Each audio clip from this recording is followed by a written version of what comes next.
로마서 14장 1절로 12절 말씀 봉독합니다. 믿음이 연약한 자를 너희가 받되 그의 의견을 비판하지 말라. 어떤 사람은 모든 것을 먹을 만한 믿음이 있고 믿음이 연약한 자는 채소만 먹느니라. 먹는 자는 먹지 않는 자를 업신여기지 말고 먹지 않는 자는 먹는 자를 비판하지 말라. 이는 하나님이 그를 받으셨음이라. 남의 하인을 비판하는 너는 누구냐? 그가 서 있는 것이나 넘어지는 것이 자기 주인에게 있음에 그가 세움을 받으리니 이는 그를 세우시는 권능이 주께 있음이라. 어떤 사람은 이 날을 전날보다 낮게 여기고 어떤 사람은 모든 날을 같게 여기나니 각각 자기 마음으로 확정할지니라. 나를 중히 여기는 자도 주를 위하여 중히 여기고 먹는 자도 주를 위하여 먹으니 이는 하나님께 감사하며 먹지 않는 자도 주를 위하여 먹지 아니하며 하나님께 감사하느니라. 우리 중에 누구든지 자기를 위하여 사는 자가 없고 자기를 위하여 죽는 자도 없도다. 우리가 살아도 주를 위하여 살고 죽어도 주를 위하여 죽나니 그러므로 사나 죽으나 우리가 주의 것이로다.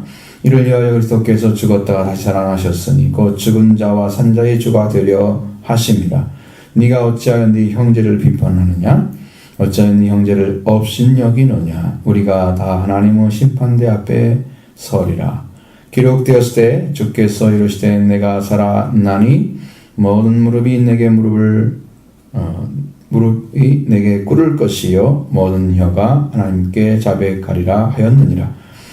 이러므로 우리 각 사람이 자기 일을 하나님께 짓고 하리라.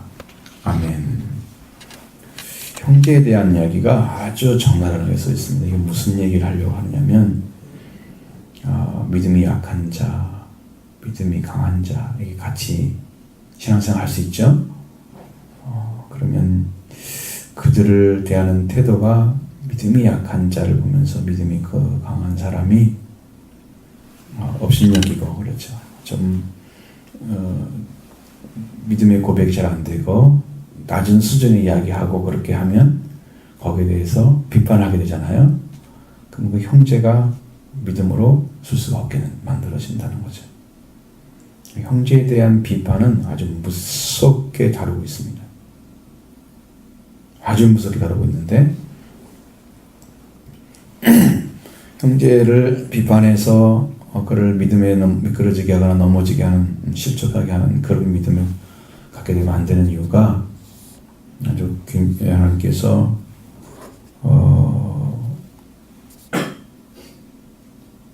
두려울 정도로 그 사건 자체를 다루고 있는데 11절에 그게 나와 있어요.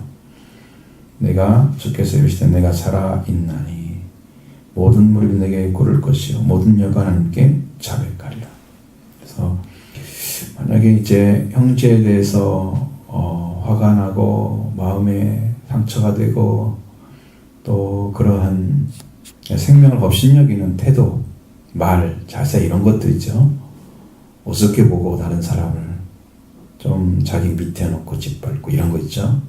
이런 것들 하나하나 다 살피시는 거예요. 그래서 나중에 딱 심판대 앞에 서게 되면 그것을 전부 물어볼 거예요. 너 왜 그때 그렇게 했어? 뭐라고? 아니면 이게 죄라고 만약에 죄가 되는 일을 했다고 하면 거기에 기록이 되어 있을 거예요. 그래서 그 하나님 앞에 무릎을 꿇게 되는 거죠. 모든 사람들이 무릎을 꿇고 그건 부정한다는 거죠. 무조건 따라야 된다는 거예요. 그리고 모든 혀가 하나님께 자백하리라. 혀가 말을 하지 않을 수가 없는 혀가 하나도 없어. 다 하나님께 말을 해야 돼. 이 정도로 그 사실 자체를 하나님께서 바로 들으신단 말이에요. 이 정도로 무섭게 다루고 있단 말이에요. 그래서 형제를 비판하는 것이 하나님이 보시기에는 생명을 업신여기는 것이기 때문에 제일 나쁘게 다루는 거예요. 죄질이 제일 나쁜 거. 살인했다 뭐 그런 것도 나쁜 거잖아요. 근데 형제를 잘못해서 미워하는 것은요, 이것은 사람을 그냥 살아있는데 죽이는 거랑 같은 거예요. 살아있는 살인을 한 거야. 응? 성경에 그렇게 다루고 있어요. 형제를 사랑하지 않는 사람은 살인하는 자다 그랬어요. 요한일서에는 그렇게 다루고 있어요. 형제를.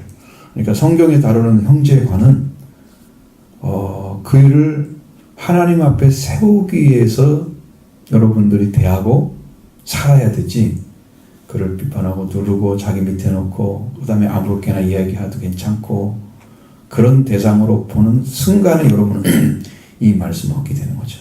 그 정도로 무섭게 다루고 있다고 말해요. 성경에 놀라운 비밀들이 아주 많이 들어있습니다. 그 믿음이 연약한 자를 너희가 봤대. 자, 믿음이 연약한 자예요. 그러면 그가 의견을 말할 거 아니에요? 그럼 믿음이 약한 자는 뭐 말도 안 되는 얘기를 하겠지. 믿음이 있는 사람 볼 때는. 그죠? 그럼 이제 거기다가 서로 대화를 하기 위해서 이건 이렇고 이렇게 되는 겁니다 라고 얘기해도 잘 이해할 수 없잖아요. 마치 뭐가 같으냐면 믿음이 연약한 자는 볼 수 있는 눈이 없다고 생각하면 돼요. 눈이 없으니까 자기가 만져지는 대로 생각하고 만져지는 대로 말하는 거예요.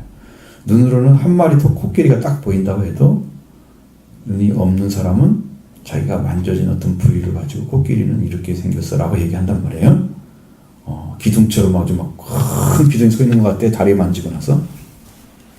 근데 한눈에 다 볼 수 있는 눈을 열리는 사람이 딱 볼 때는 이건 뭐 코끼리가 그것밖에 아니야? 엄청난 덩치에 코에 뿔에 그 머리도 얼마나 커요. 다리 두께가. 이걸 한 번에 보는 사람하고 못 보는 사람하고 차이가 분명히 있는데 그것이 아니다고 막 비판이 되면 이 사람은 그것조차도 잃어버린다는 거예요. 그래요? 라고 받아들여야 돼요. 그렇군요. 그래, 이런 것도 있습니다. 이렇게 서로 대화가 돼야 되는 거죠. 비판이 되면 안 되는 거죠. 왜? 세우기 위해서 우리가 살아야 되니까 그래요. 자, 어떤 사람은 모든 것을 먹을 만한 믿음이 있고 어떤 사람은 채소만 먹는다 그래요. 자, 여러분 식물의 얘기잖아요. 단단한 식물을 깨물어서 먹을 수 있는 사람이 있어요. 네. 자, 어린아이나 아니면 치아가 약한 사람들은 고기를 먹을 수가 없어. 단단한 식물 못 먹어. 깨물어 먹어야 될 것들을 잘 못 먹어. 그래서 채소만 먹는다는 것은 부드럽다는 얘기잖아요. 부드러운 걸 먹는 거예요. 뭐 젖만 먹는다 그러면 이제 아예 어린 아기를 얘기하는 거고요. 모든 것을 먹을 수 있는 사람, 채소도 먹을 뿐 아니라 뭐 고기고 뭐고 단단한 식물을 다 뜯어서 먹을 수 있는 사람. 이것은 무슨 얘기를 하고 있냐면 여러분들이 이제 알아듣기 어려우니까 이것은 이제 똑같은 이야기를 하더라도 이해를 할 수 있어야 하잖아요. 만약에 여러분에게 어떤 것에 대해서 질문을 했다고 봐요. 질문을 했을 때 그 질문을 1도 모르는 사람이 대답하는 것과 그 질문의 의도를 다 아는 사람이 대답하는 것과 다르겠죠. 그게 무슨 뜻인지 자체도 모르고 있어. 그래서 해석이 불가능한 거야. 그러면 그 사람이 문제를 풀 수 있을까요? 접근이 안 되겠죠? 접근이 안 될 것입니다. 근데 그걸 다 이해하는 사람은 이건 뭐다? 라고 얘기하겠죠. 해석이 되겠죠. 문제 풀 수 있죠. 그러면 이런 차이. 그러니까 신앙은 성경을 읽으면서 하나님께로부터 오는 해석이 나와야 돼요. 해석을 가져서 제가 이런 말씀이 이거구나, 이런 것을 가지고 있구나, 이것이 영으로 마음으로 알아지면 이 사람은 단단한 식물을 먹고 있는 사람이에요. 근데 성경을 읽었는데 성경의 해석이 전혀 안 돼. 무슨 말인지 잘 모르겠어. 그 사람은 채소만 먹는 사람일 수 있는 거죠. 아무리 읽어도 이게 무슨 말인지 못 알아듣겠어. 이건 믿음이 약하다는 얘기죠. 믿음이 약한 자예요. 그러니까 우리는 믿음이 약한 자에서 믿음이 강한 자로 성장해야 하잖아요. 자라가야 되죠. 이런 일을 하기 위해서 우리는 하나님께 나가서 예배드리며 말씀을 듣는 거예요. 그래서 먹는 자는 먹지 않는 자를 업신여기지 말고, 이제 관계야, 두 사람이. 그러면 만약에 두 사람이 있다고 해봐요. 믿음이 아주 좋은 자, 강한 자, 믿음이 아주 약한 자, 두 사람이 있다고 생각해봐요. 자, 먹는 자, 이거 먹는 자는 모든 것을 먹을 수 있는 사람이니까 믿음이 강한 자죠.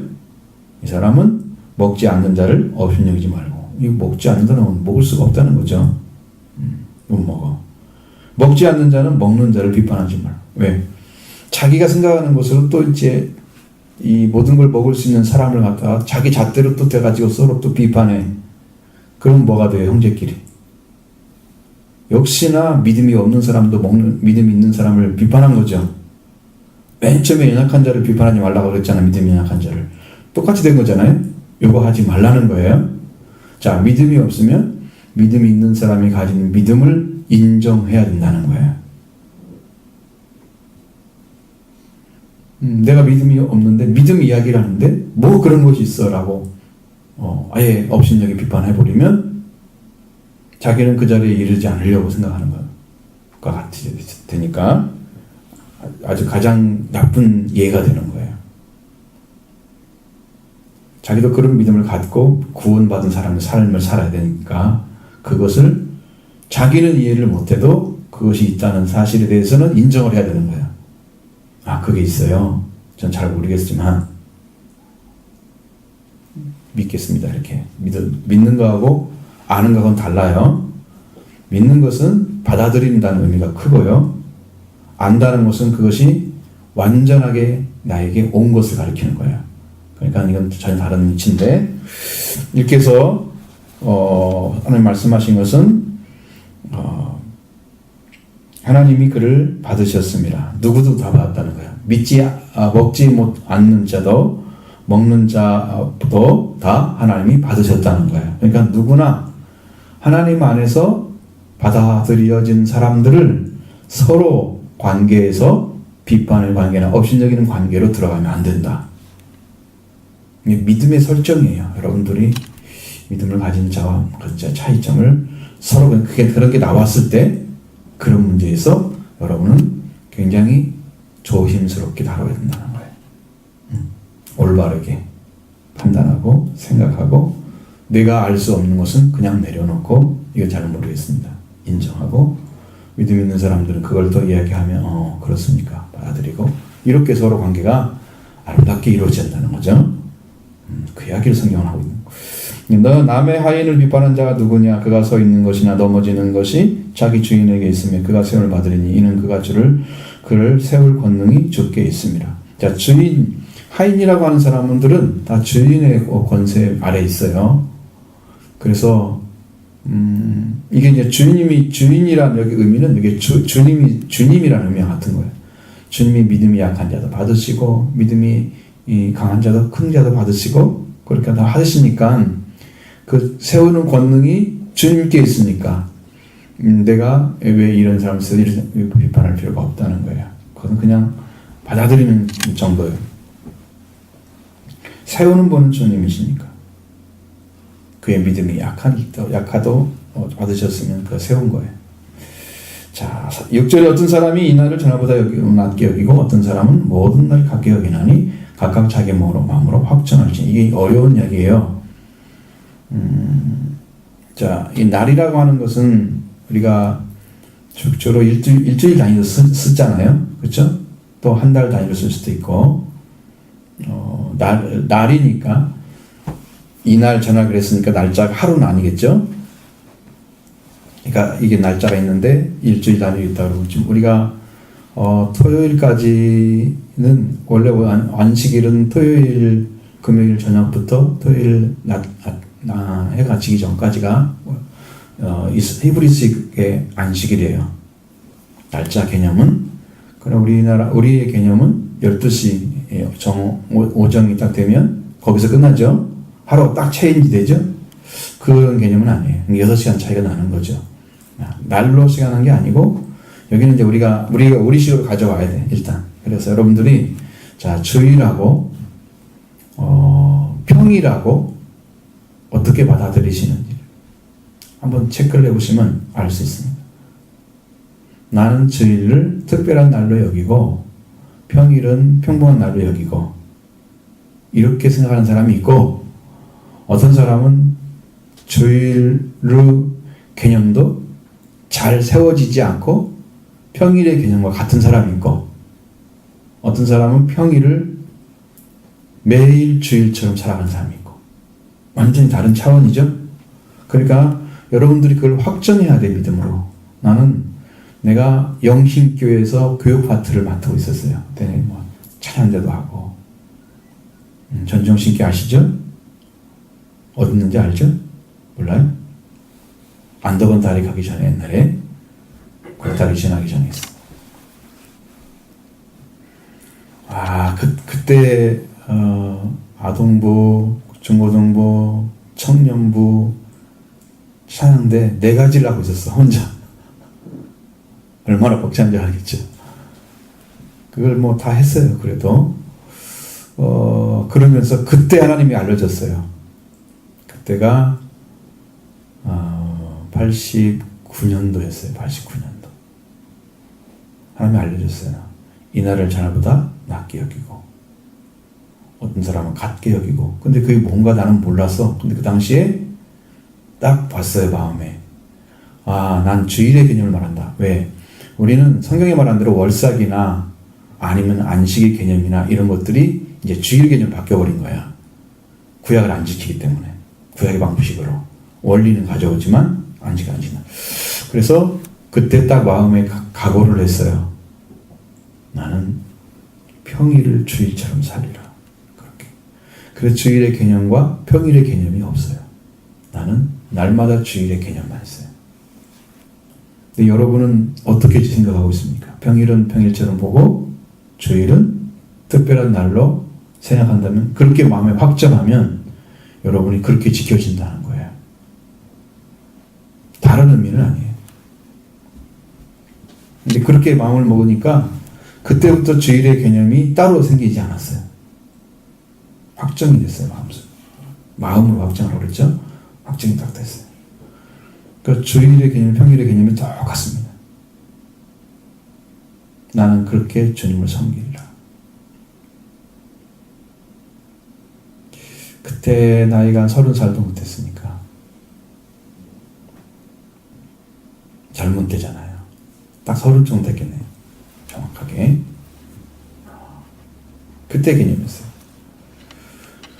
자, 나를 중히 여기는 자도 주를 위하여 중히 여기고 먹는 자도 주를 위하여 먹나니 주를 위하여 먹으니 이는 하나님께 감사하며 먹지 않는 자도 주를 위하여 먹지 아니하니 하나님께 감사하느니라. 이게 먹고 마시고 이런 개념들은 여러분들 안에서, 자, 내가 뭐 어떤 걸 먹을 수 있고 뭐 이런 것도 다 그냥 감사로 받아들이는 거죠. 감사하면 돼요. 나는 이것을 잘 못해도 하나님 감사합니다. 이걸 잘해도 감사합니다. 다 감사로 받는 거예요. 하나님 그걸 좋아하시죠. 자, 이제 여기서 이제 형제 개념이 다시 나옵니다. 7절 이하로부터 잘 보셔야 돼요. 우리 중에 누구든지 자기를 위하여 사는 자도 없고 자기를 위하여 죽는 자도 없도다. 우리가 살아도 주를 위하여 살고 죽어도 주를 위하여 죽나니 그러므로 사나 죽으나 우리가 주의 것이로다. 자, 우리의 삶의 목적이 주를 위하는 것입니다.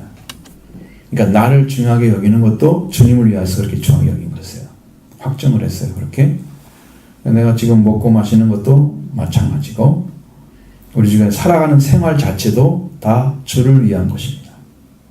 우리 삶의 목적이 주님을 위한 삶입니다. 자기를 위하여 사는 자도 없고 자기를 위하여 죽는 자도 없다. 이렇게 이게 정도로 얘기했으면 이 말씀의 위치에 있는 사람들은 이제 주님과 함께 자기의 생애가 결정된 사람들. 나는 죽어도 주님일 것이고 살아도 주님의 것이고 근데 목숨은 주께 바쳐진 것이다 라는 의미예요. 여러분이 신명기 말씀 들었을 때 거기에서 무엇을 다해? 두 번째 마음을 다해. 두 번째 뭐예요? 무엇을 다해서?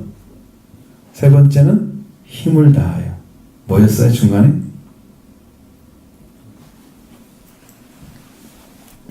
기억을 하면 성경을 많이 읽어본 사람은 기억이 날 거고. 거기에 목숨을 다하여 하고 나왔습니다. 호흡을 하는 거죠. 우리가 혼이 살아있는 거죠. 그 사람은 자기가 하나님께로부터 받은 은혜를 받은 사람인데 그 숨이 끊어지는 그날까지, 그 숨이 끊어지는 순간까지도 하나님을 사랑하는 삶을 살아가는 거예요. 그게 목숨을 다한 거예요. 여기 지금 이 순간이 맞죠? 죽으나 살아나 죽으나, 그렇죠? 내가 죽을 때가 되어도, 내가 살아있을 때에도 주를 위하여 사는 거다. 목적이 정확하고 하나님을 주님께서 부르신 부름에 합당한 응답을 하고 있는 사람들이에요. 자, 내가 은혜를 받으면 은혜를 받은 사람들은 빚진 자와 같아요. 그래서 내가 이 은혜가 너무 크기 때문에 그 큰 은혜를 받은 내가 주님께 어떻게 살아드려야 되지를 고민하게 돼요. 자, 은혜가 큰 사람은 은혜가 큰 만큼 더 많은 걸 드리기를 원해요. 은혜에 간도 못 본 사람들은 어떻게 살아야지 고민 안 해. 주님에서 어떻게 살아야지 이 생각 안 해. 그냥 살는데 모르니까. 그럼 어떻게 해야 돼? 우리도 은혜 받아야 된다는 거죠. 은혜를 많이 받으려면 한 가지 방법이 있습니다. 여러분이 성경에 이렇게 되어 있습니다. 죄가 많은 곳에 은혜가 넘쳤느니라. 자, 똑같은 사람인데요. 거의 같은 그 환경에 살았다고 생각해도요. 어떤 사람은 자기의 삶 자체를 엄청나게 죄가 있는 것으로 느끼는 사람이 있고요. 어떤 사람은 죄가 똑같은데 죄 짓는 것이 거의 같아. 내용들을 보면 뭐 삶이 차이가 별로 없어.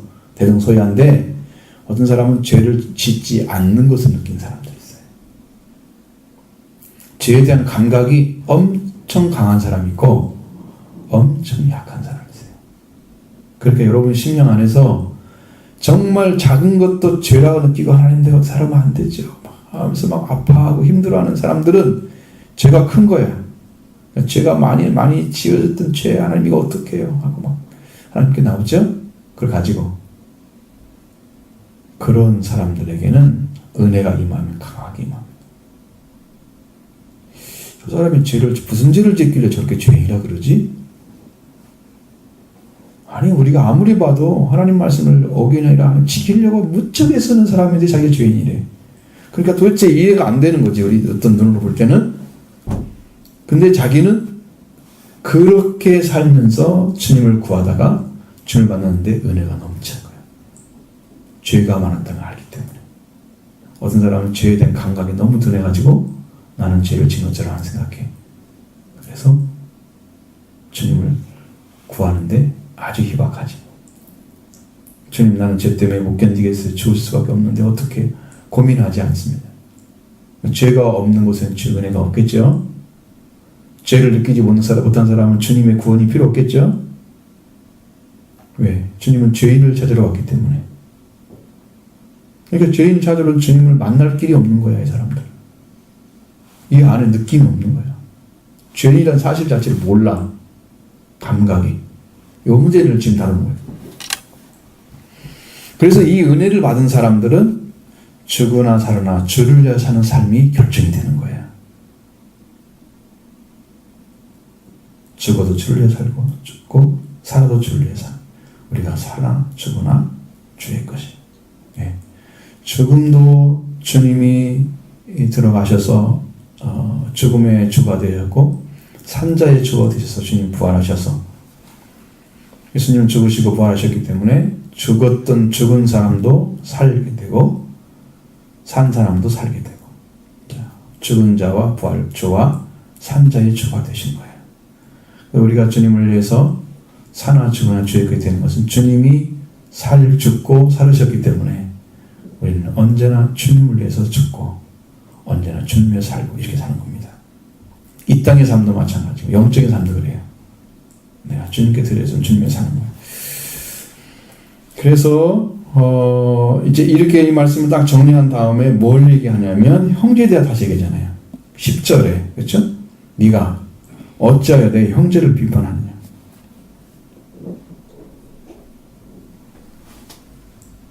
다시 얘기합니다. 어찌하여 형제를 업신여기느냐. 이거 하면 된다 안 된다? 절대로 안 된다는 거예요. 이게 이 말씀이에요.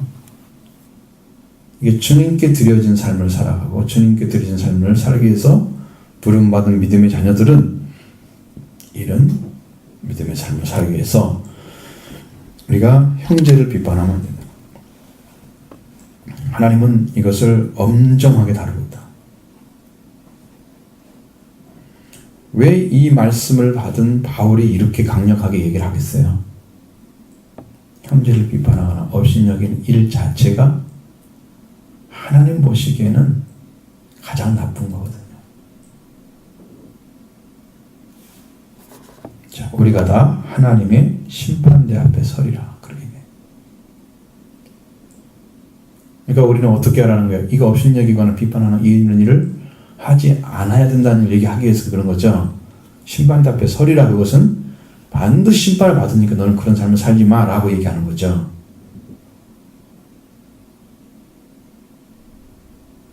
여러분 마음속에서 형제가 어떤 사람으로 보여져야 되느냐?